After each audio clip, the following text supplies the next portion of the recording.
ভাই ও বোনেরা, আমরা অনেকেই হাঁসের মাংস খেতে খুব পছন্দ করি।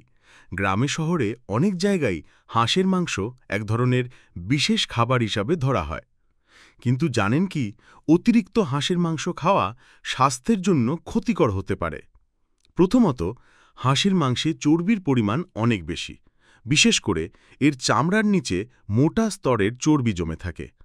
এই চর্বি বেশি খেলে শরীরে খারাপ কোলেস্টেরল বেড়ে যায়, যা হৃদরোগ ও উচ্চ রক্তচাপের ঝুঁকি বাড়িয়ে দেয়। দ্বিতীয়ত, অতিরিক্ত চর্বিযুক্ত খাবার হজম প্রক্রিয়ায় সমস্যা তৈরি করে। অনেকেই হাঁসের মাংস খাওয়ার পর গ্যাস্ট্রিক, অজীর্ণ বা বুক জ্বালার মতো সমস্যায় ভোগেন। তৃতীয়ত, হাঁস সাধারণত পুকুর, ডোবা বা জমে থাকা পানিতে ঘুরে বেড়ায়। ফলে এদের দেহে বিভিন্ন প্রকার জীবাণু বা ব্যাকটেরিয়া থাকার ঝুঁকি থাকে। সঠিকভাবে রান্না না করলে এসব জীবাণু শরীরে প্রবেশ করে ডায়রিয়া বা খাদ্যবাহিত রোগের কারণ হতে পারে। চতুর্থত, হাঁসের মাংসে ক্যালোরি অনেক বেশি। যারা ওজন নিয়ন্ত্রণে রাখতে চান বা ডায়াবেটিসে ভুগছেন, তাদের জন্য বেশি হাঁসের মাংস খাওয়া একেবারেই নিরাপদ নয়।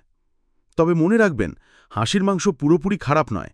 এতে প্রোটিন, আয়রন ও ভিটামিন আছে, যা শরীরের জন্য উপকারী। কিন্তু শর্ত হল পরিমাণে নিয়ন্ত্রিতভাবে খাওয়া। সপ্তাহে একবারের বেশি হাঁসের মাংস না খাওয়াই ভালো, এবং খাওয়ার সময় চামড়া ফেলে দিলে অনেকটা চর্বি কমে যায়। তাই প্রিয় দর্শক, মজা করে হাঁসের মাংস খেতে পারেন, কিন্তু অতিরিক্ত খাওয়া থেকে বিরত থাকুন। স্বাস্থ্যই আসল সম্পদ, আর সুস্থ থাকার জন্য খাদ্যাভ্যাসে সচেতন হওয়া জরুরি।